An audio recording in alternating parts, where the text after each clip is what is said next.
Business with a servant's heart. Welcome to the podcast. Inspiration, motivation takes. Listen to the podcast. We're all about to talk about life. Our guests will share their life story. We want you to success in life and business.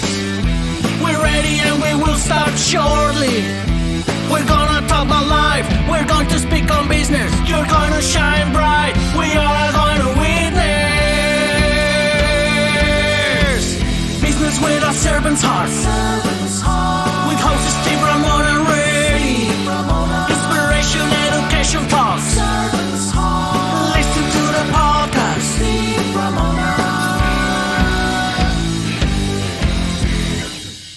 Two, one.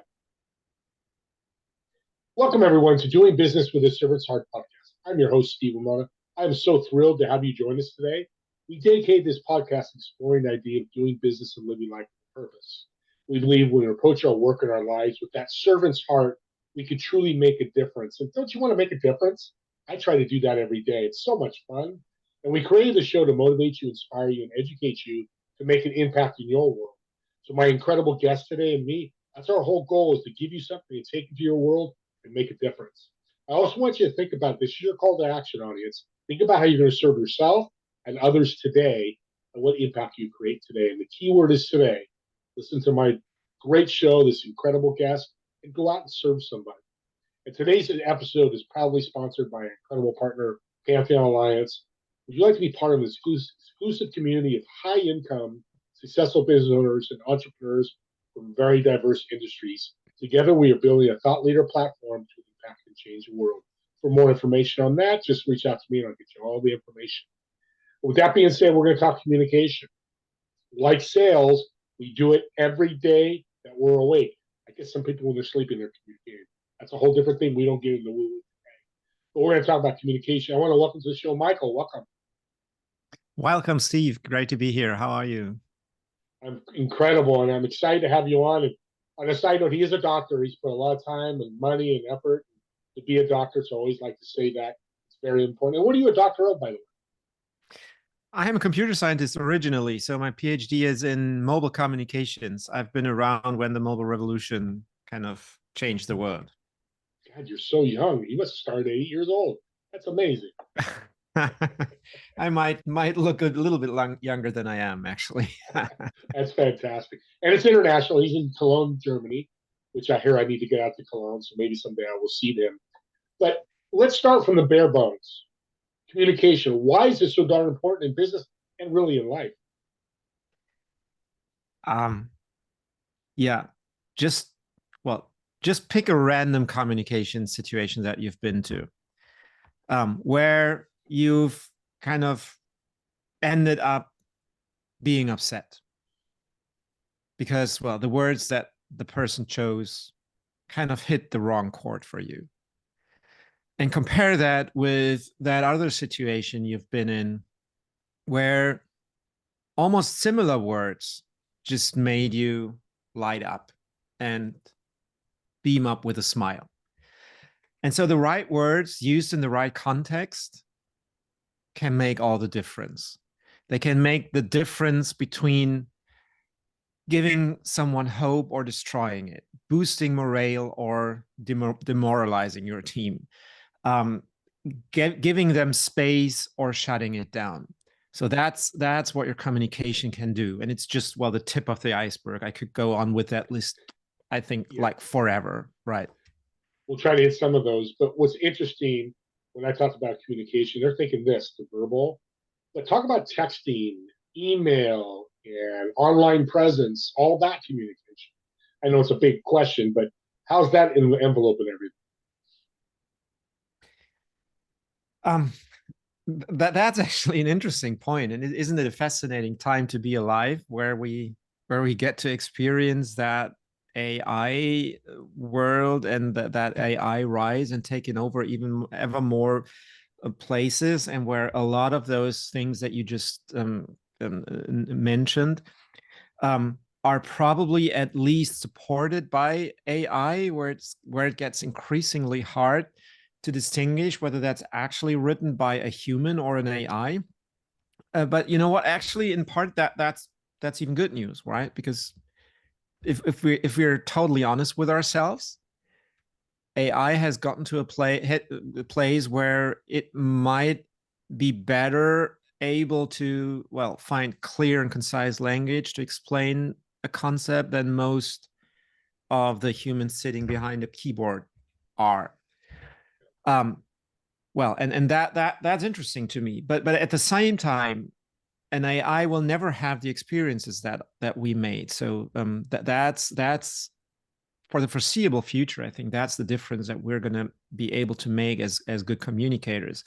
That we can weave in the experiences that we've made. That we can share how we look at things, how it made us feel, and try to make our audience feel something that AIs aren't good at all.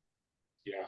And the human experience is always going to be there some way, somehow. We don't know 10 years what that's going to look like. If we didn't know 10 years ago, this would Yeah, look like sure, today. sure. Yeah.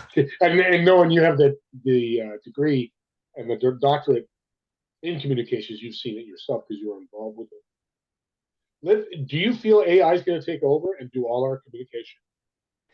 I don't think so. I look at it more like it's the next it's the next level in, well, leveling the playing field. It used to be like you needed to hire assistants, sometimes a lot of assistants, to do like the research for you, to come up with the first draft, to write the meeting notes. And so the people who could afford those assistants, basically an army of assistants, they had an incredible advantage.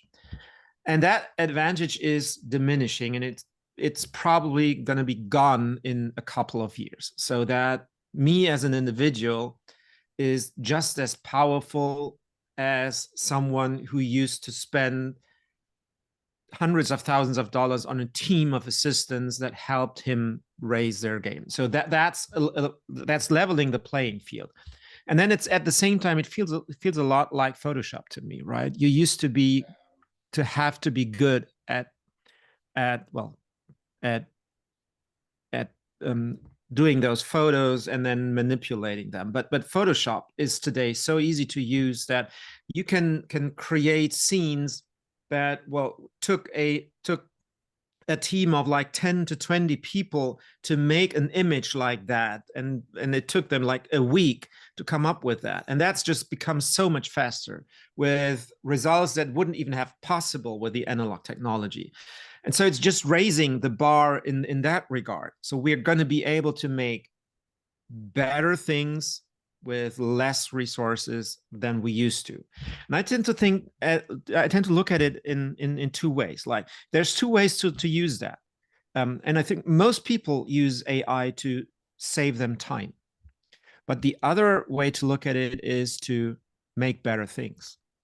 And so that's what I see a lot of, well, my clients, but also colleagues and friends do, is that, well, they use it to improve what they did before, only do it better.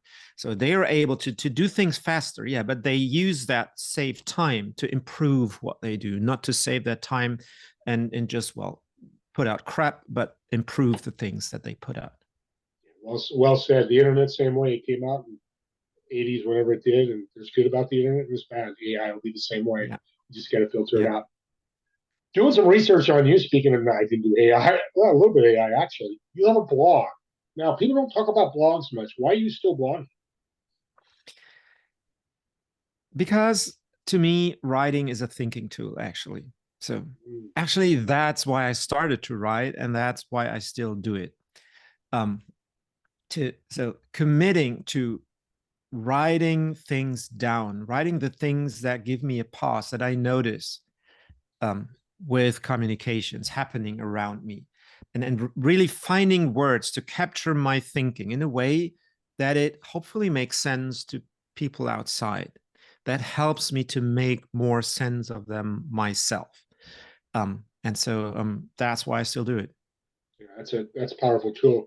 So your suggestion is, and I need to do more. We need to do more writing ourselves. And a few minutes a day writing. Is that some of your one of your great tips?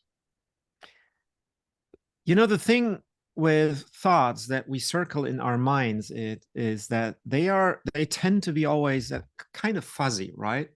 So and they tend to, or they have that knack of, well, tricking us into believing that, well, we have that inner clarity, but when we then try to articulate it, we somehow discover that, well, wait a second, that's not clear at all.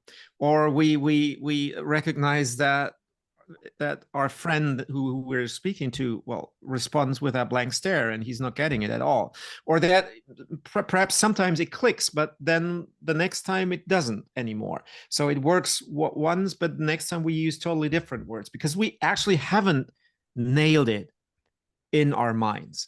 But when we write it down, we commit to a way of phrasing that thought. And that moment, we can do two things. We can let our brain think about that. So does that actually make sense? But we can also listen to our guts. So does it somehow feel right? Does it make us feel excited? Does it click for us? And as long as one of those two aspects aren't responding with a resounding yes, there's reason to refine and tweak and find better words.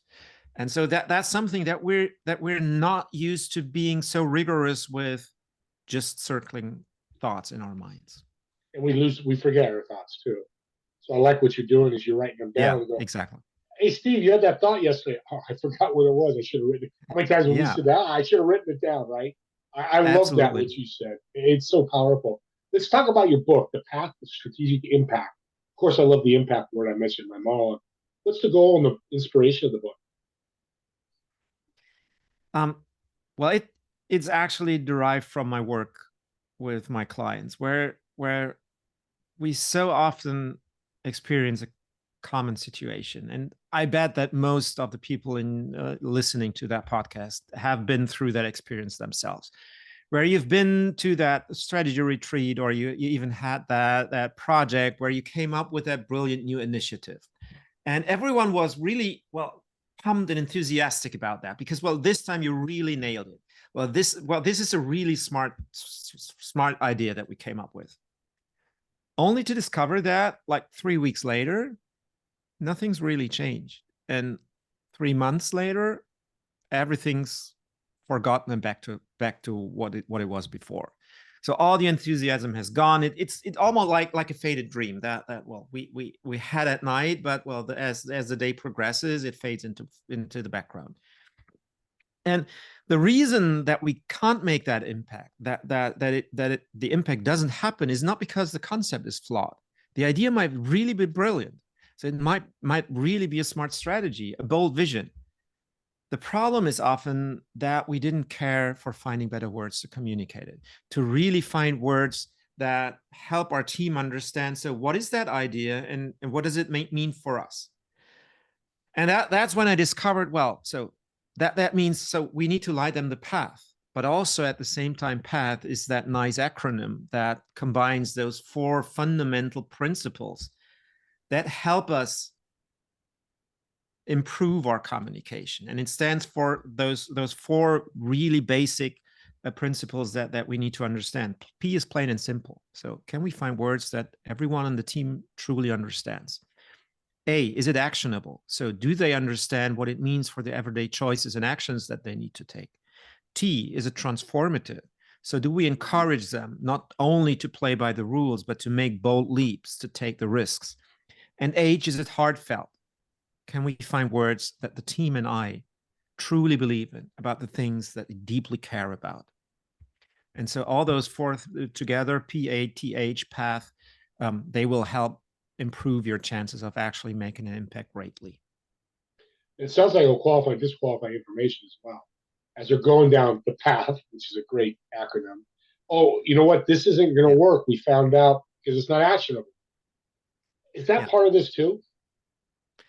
Could you repeat? There was a glitch in the audio, actually. That's okay. So it's path is, it can also disqualify strategy. So you're going, and it's not actionable. You go, oh, wait a minute, hold, stop here. We got to change our strategy because that's not going to work. And that's powerful. Is that how that works as well?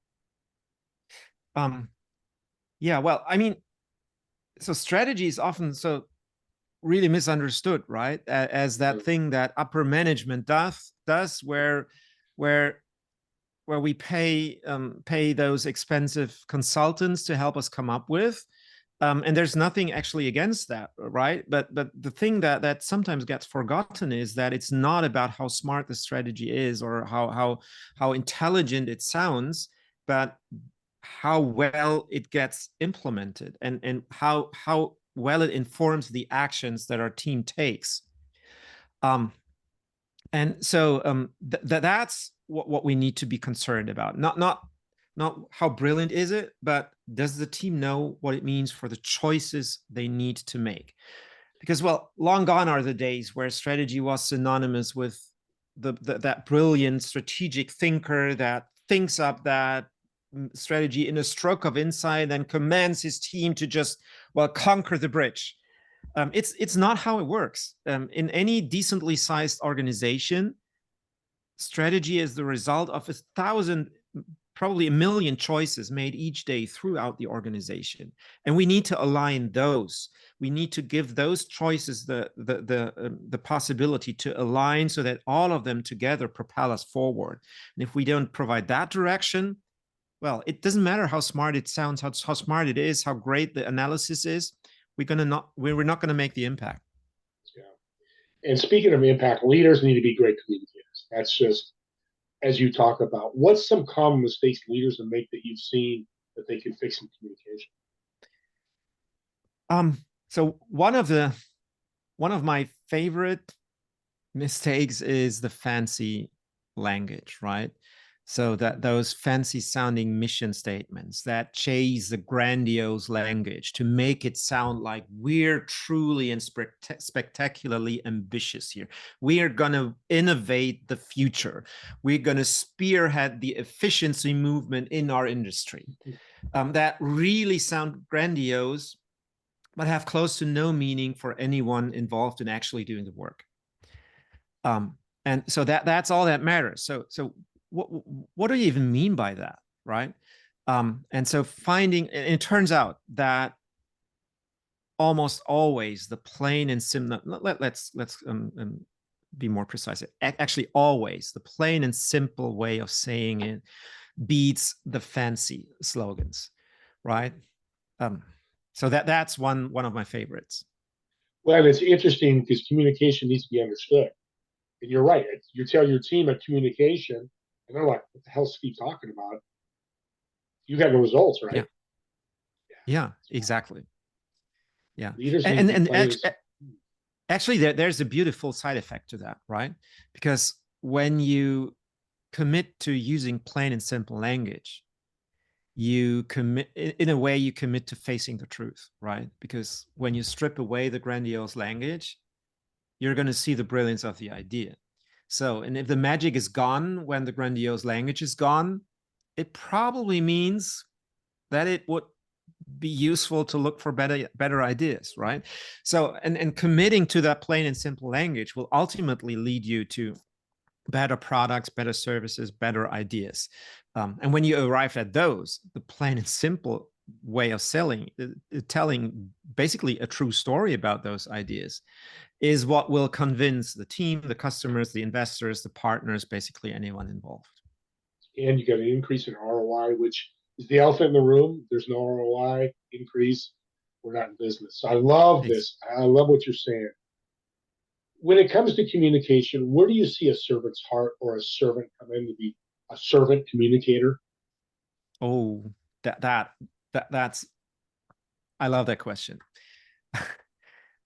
Because, well, really, what point is there in communication if not to change something in our audience's minds? So if we look at the communications industry, so much of it is concerned with exactly the opposite, with kind of pushing our message, with persuading harder, with putting like the spotlight on ourselves and well, kind of showing the audience how brilliant we are when they couldn't care less, right? When we could use when we could make so much bigger impact if we just switch that around, started with listening to what actually matters to them, and rather than trying to persuade them, resonated with what matters to them, use their language, speak to their problems, and help them, rather than cheer for us being the hero, help them become a better hero of their lives. And so when we achieve that, they will open up, they will listen, they will be so much more open to listen to us and actually to take our advice, or even investigate in buying our products, or at least engage in a conversation. So yeah, I think there's not many things that you could do to improve your communication that are so impactful as taking that servant's perspective. Yeah. I'm rarely speechless, but that is, you just nailed it. And the $1 million tip here, audience, is listening makes you a better communicator. And that's, Michael is, my guest, and me, I'm the host, and labels. But if we just listen, communication makes it easier. But it's hard to do because that's why you're in business, because people aren't listening, communicating properly. Yeah. What's one tip? We're getting to the end here, but what's one tip to help people to listen better?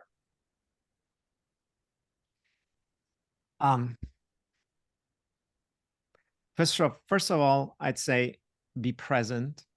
So don't think about like the next meeting or getting that Uber that you ordered, but really being here in the moment and giving the person that you're talking to every bit of your attention, so that they feel like they're the most important person. In fact, probably the only person in the world right now, even if it's just for 2 minutes, even if they know that your schedule is full and you're a busy person, but in that moment, it makes them feel seen and heard. And that leads them to open up more. And if you allow me a second tip, I'd append to, listening means shutting up, right? And so often we listen by giving our own opinions, and by immediately like filling every moment of pause with our own thoughts, and often with good intentions, with the intention of helping the others see a solution, or giving them a tip, or giving them a hand. When just waiting for a second longer would help them open up that bit more, that leads them to see that path on their own, or to share a piece that they shied away from sharing at the first moment. So just keeping our own mouths shut for a little longer will not only give you so much more information, but will also give the other person a feeling of, this person is truly listening. It's giving me the space to really open up. Well, and we'll get to the end here, but you're so aligned with me, because I have this principle called the ASLA principle: ask, shut up, listen, ask.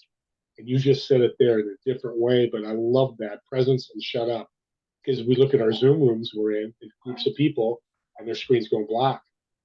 Yeah. It made me shut up, but are they really listening? I love this guy gets it. You need to hire him.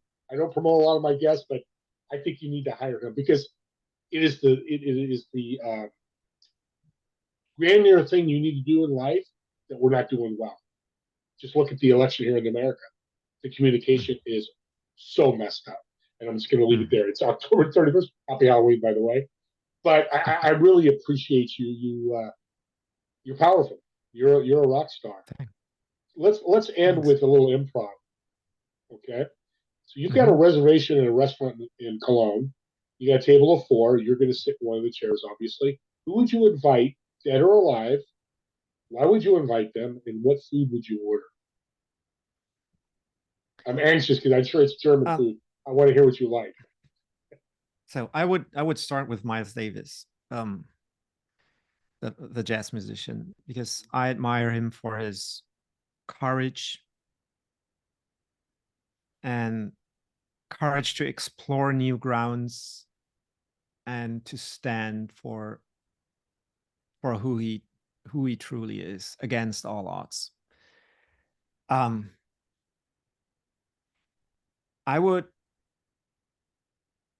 invite Douglas Adams, the author of The Hitchhiker's Guide to the Galaxy, because I think that his wit and his way of capturing the craziness of our world in a way that it helps us to at least make a little bit sense of it, at least, well, to get to grips with it, is just brilliant. And the third person will probably be Serena Williams, because, well, I think what she achieved and in the way that she achieved it is just admirable. And I would love to hear those three people exchange ideas. And I would just love the possibility to ask them a question and get this conversation going between the three of them. And music is a great communicator too. So Miles Davis talked about a great communicator with his music. Unbelievable. So what kind of food are we ordering? What are we ordering for food?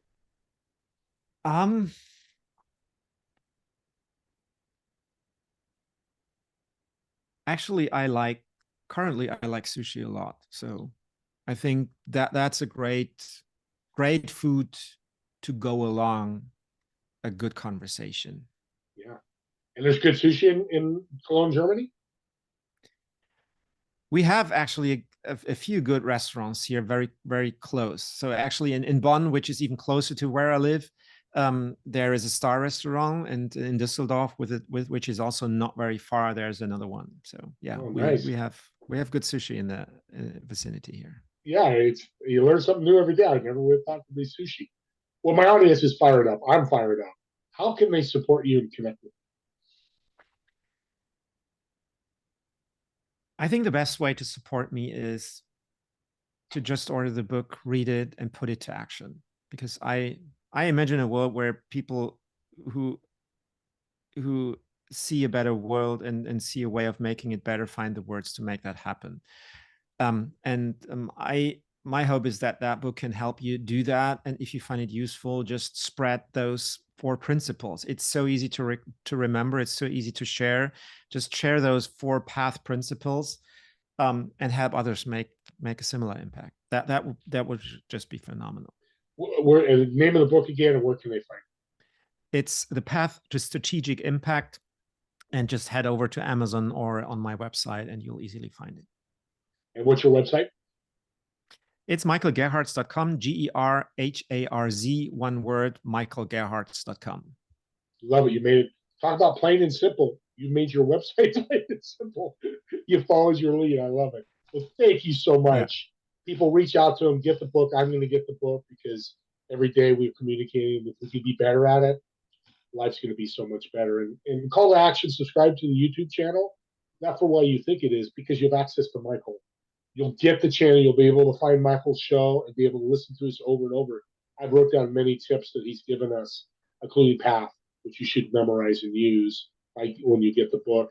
The other thing is you can share this with others. So you're talking to people that aren't good communicators or like, I need to be a better communicator. Share this podcast.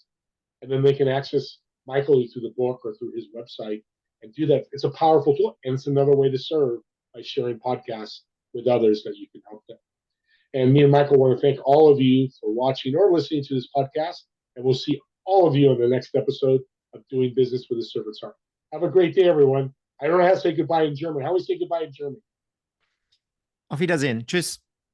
Auf Wiedersehen. Auf Wiedersehen. Tschüss.